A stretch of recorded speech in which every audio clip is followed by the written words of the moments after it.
Welcome to a mini Big Bun Game Club episode. These will be recorded only and uploaded in between the main show. This will not have any relevance to the main show either, so this will be a game that I'll be playing on my own. So let's get right into it. I've been playing Soul Hackers 2. I was looking forward to this game. By the time the game came out, I started feeling a little apprehensive about Soul Hackers 2 because I started to think back on SMT5, where that's a modern SMT game that when I first played that game, I really wasn't sure if I was gonna like it.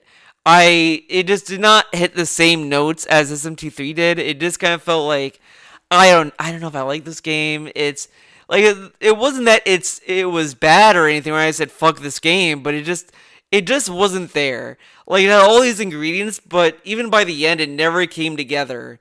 So I was nervous that Soul Hackers 2 was going to be just as lacking as SMT5 was. Now I never played Soul Hackers 1, so I can't really compare how it is compared to that. I know it's on the 3DS. It is what it is.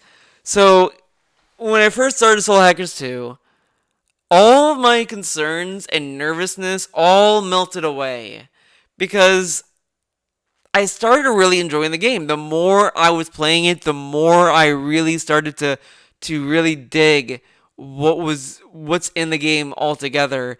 The more I played, the more I liked it.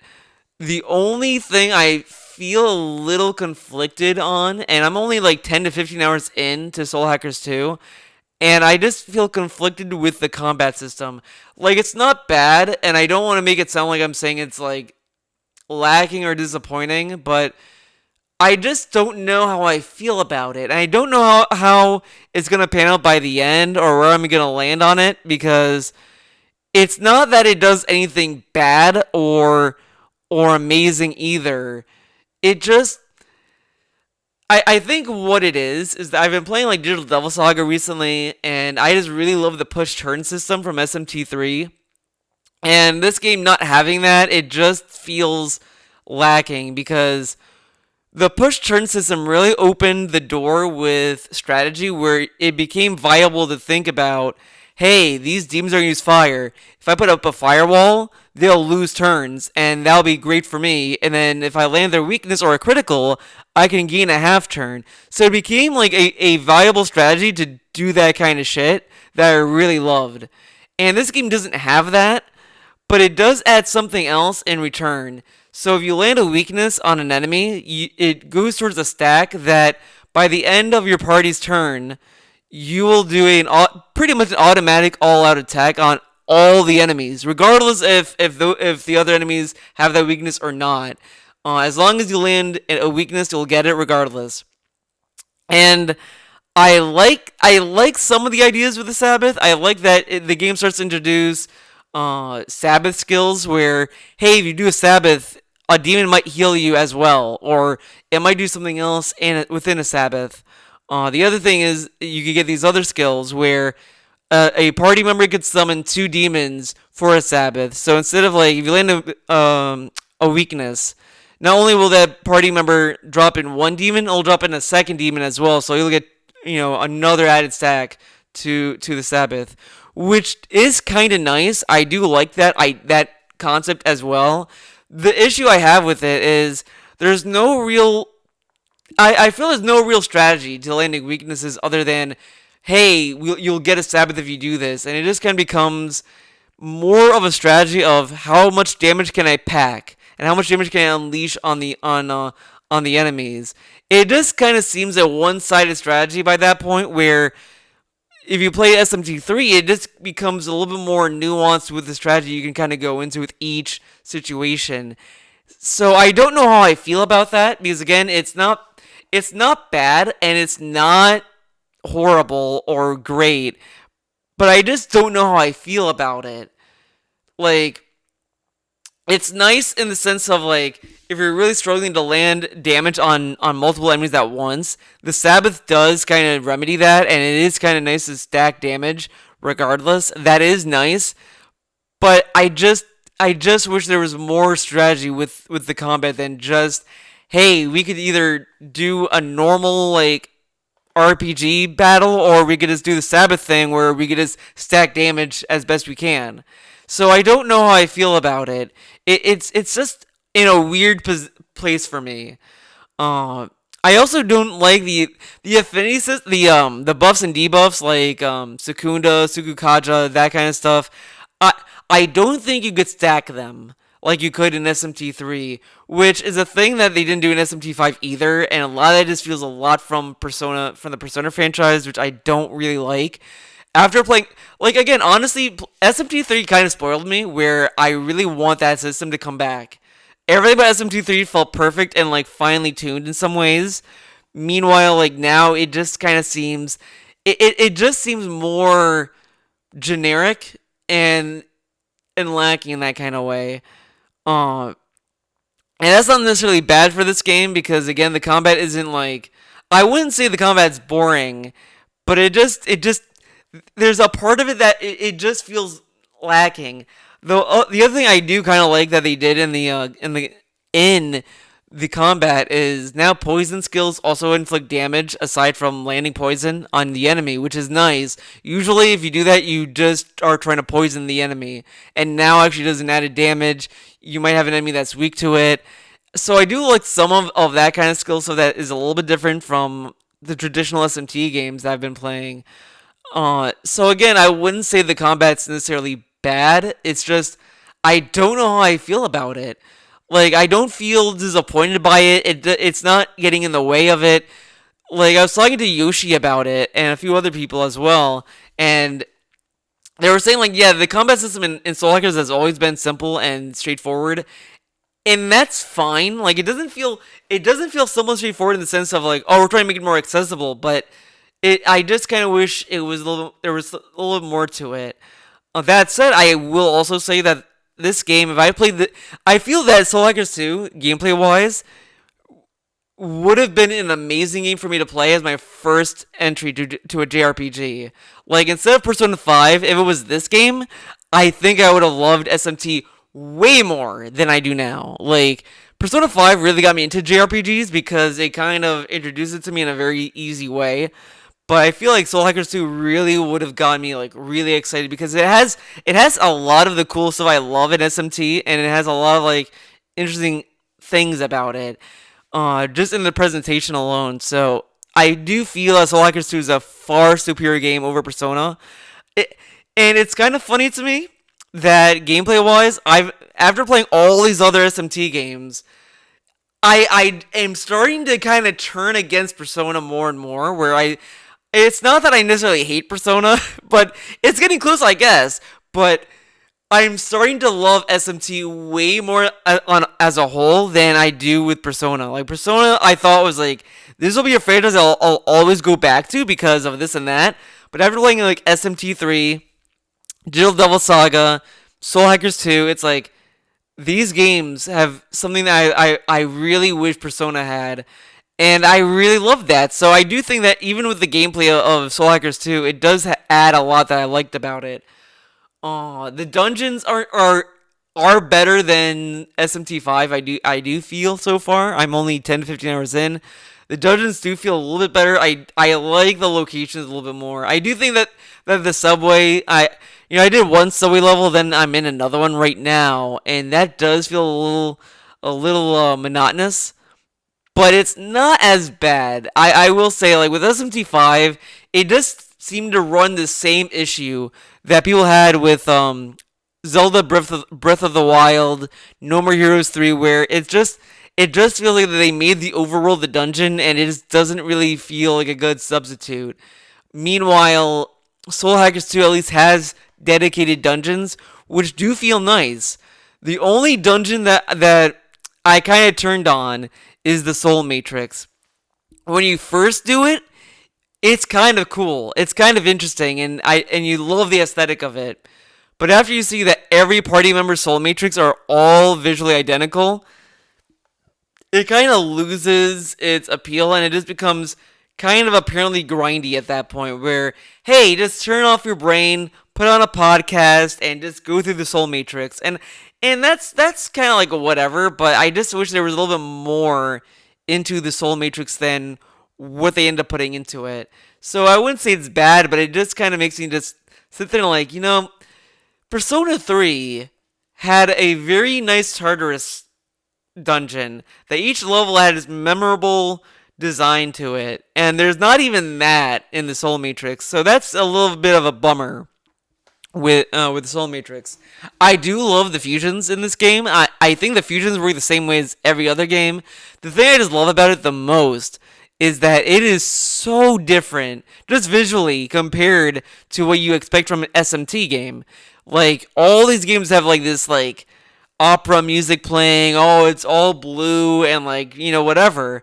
And this game, it's a fucking circus. And that I kind of like. I do like that it's visually different from what you'd expect from going to a fusion place. So I do like that a lot. It makes it more, like, kind of cool to go there. Um, I do like the comp shop where you could just kind of pretty much customize your character a little bit more. And that is something that I almost forgot to mention with the combat. The one thing I do like about this game a lot is the level of customization with your party. The fact that you could change your party's demons regardless of like your of party member is really nice. I do like that a lot. Instead of having a party member that's locked into a specific demon, you have full reign on what demons they get, what their loadout's gonna be, what accessory are they gonna have, that kind of stuff. Where you could really have a perfect party for any situation, and that I do kind of like. It's a little bit more. It's kind of what makes RPGs great. Like usually you're sitting there thinking of, oh, how to make your party, what makeup of your party should you have, and since you're not getting any more party members in this game, you're pretty much capped at the characters you have. Uh, it does let you like customize the demons very easily. So it's less about what party members you have, and more about the demons and their equipment. So all that feeds into the comp system, which is also really nice, where you could even give your party members specific skills as well that you see fit. So a lot of this stuff is really, really interesting and very like deep in of its own, which is why I think it's a little bit more complex than Persona, but it's a little more and more interesting. I think a lot of the customization with it is just great, and the upgrade system is just superb. Uh, the side missions of this game, I would say they're better than the side missions in SMT5, but they also do fall into the trap of kill this amount of enemies, deliver this to that person, or stuff like that. But you do get more worthwhile rewards. Meanwhile, in SMT5, like it really just seems, like some demons give you good shit, some don't. Like SMT5 felt very sporadic with the quality of side quests. Meanwhile, the side quests I've done in Soul Hackers 2 seem a little bit more worthwhile in comparison. So I do think that the side missions are a little bit more interesting in this game, just on a reward level of it. Uh, the music is really good. I love the soundtrack. The soundtrack is just another banger. I think this soundtrack so far is more solid and consistent than SMT5. SMT5 had good songs, don't get me wrong. I like the soundtrack of it, but there are just a lot of stinkers in that soundtrack. It's just like, I don't know. I don't know about the soundtrack of SMT5, but this soundtrack seems a little more consistent. I love the music when you're going through the Soul Matrix, the story stuff of it, and yeah, it plays that one song. If you play the game, you know what I'm talking about. That song, I love that song. It's so chilling and like, oh shit, like I just love the song. I love that track so much. So I'm praying Atlas puts that on like Apple Music or whatever the fuck. I'm sure they are. They've been doing that a lot with the modern SMT games, so I'm sure it's gonna be out there somewhere. But I just love the soundtrack. I love it, man. It's so good. Um, the visuals are nice. I do like how the game looks generally. I do want to know, did I know someone left Atlas, like someone who worked in Persona and SMT left the company recently, and I don't know if it was just the composer or did the composer also do the art. I don't know. I feel like that the artist also left, the artist who did like Persona 5 and all that. I think his name, like, I want to say his name is I have his books on the shelf back there. Like I don't remember his name. Hopefully someone else knows what I'm talking about. I don't know if he left the company or not, but the art really looks different from what I expect from SMT. Because I was talking about this a lot when I played all these other games where they have a very it's really hard to describe, but they have a very distinct form like style when it comes to like their eyebrows and their eyes and their forehead, you know, and they're like lanky like bodies and limbs or whatever. It's really weird how to describe it. I don't know how to accurately describe it, but this doesn't really seem to have the same kind of style as that. Maybe in the body types it does, but the faces all look a little more different. I wouldn't want to say it's like, oh, it's like modern anime, but it does. It it seems more anime in the sense of like it does do that no shit that most animes do. However, I do feel the visual style does feel more like a Studio Trigger style than anything else. Like that has been like stuck in my head ever since I loaded up the games. Like this game is really giving me like Studio Trigger vibes. Uh, it's still a nice visually pleasing game. I do like that the main cats are all adults. They're not no teenage bullshit here. Um, but yeah, I think everything about that's solid. The gameplay is just great. I feel like there's something I wanted to say about the gameplay that I'm gonna forget and it's gonna piss me off. But whatever. The story has been pretty good so far. I was kind of nervous when it first started because the main character almost falls into the trap of being a born yesterday kind of trope, which I guess she is. Ringo is a born yesterday kind of character, but they don't do the lame ass shit where she's experiencing the world for the first time and she doesn't know what anything is. It's like she's actually a very competent, knowledgeable person that I really dug into. I really, really like Ringo as a character. She's a very like for a company that never done a protagonist that has lines of dialogue that's not a silent protagonist. They did a really good job with Ringo, and I read an article a little bit where it said that they almost made her a silent protagonist, and I'm so glad they didn't because Ringo has such a strong personality that I just love that kind of character where she has some naivety with her and she's also like confident and badass and kind of like personable. Like the thing is that like you get these numerous instances where Ringo is just she just wants to learn more about humanity because she finds that fascinating, obviously, because she wants to pose as a person and she has to learn more about humanity. But it's not this like lame like, oh, this is the power of humans. Ah, it's more of just like she's just kind of gauging just by talking to them like a person. So it doesn't seem like a robot learning. It's more just like she's learning by doing, I guess it would be the way to describe it. So it makes it more of a relatable character in some ways, which sounds kind of weird at face value, but I do like that main character a lot. The other characters you come across in the game, uh, I don't like my most recent thought is positive. But when they first start introducing you to these party members, I was just thinking like Melody especially is like something that I can't wrap my mind around. She has issues with Arrow because Arrow works with a organization that she does not like, and they constantly bicker. But like they're all of a sudden all friends with Ringo or interested in what Ringo is doing, and I just am like I don't get why.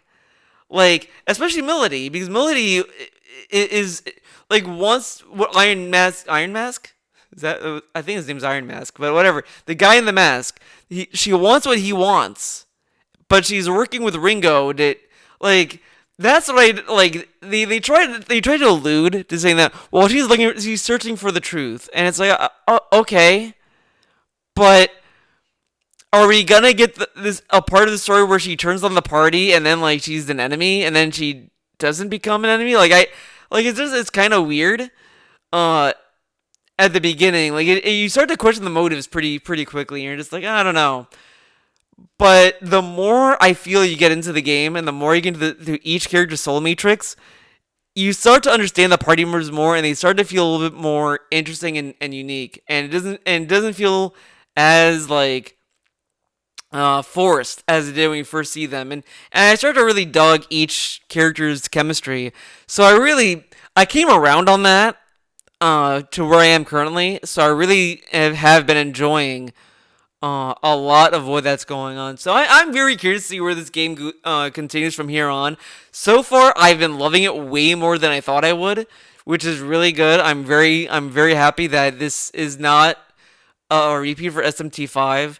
Now, if you were to ask me, Wilthia, how does this stack against the other SMT games that you've played?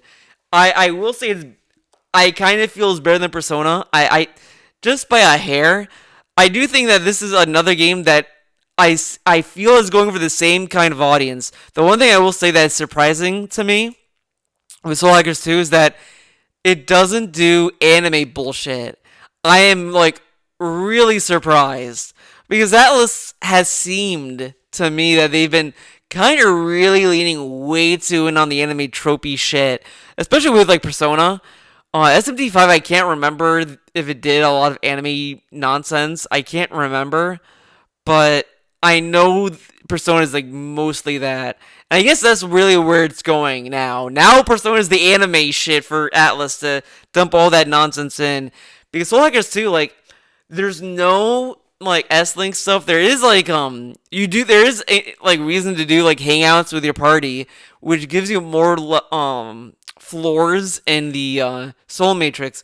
But it's at least kind of interesting to hear their stories. So it's interesting, and there's no like anime nonsense with it. The most anime nonsense that I have seen in this game is when Fig makes an owl drone, and Shozu, I don't remember his name, says like, "Oh, I'm not into cute things.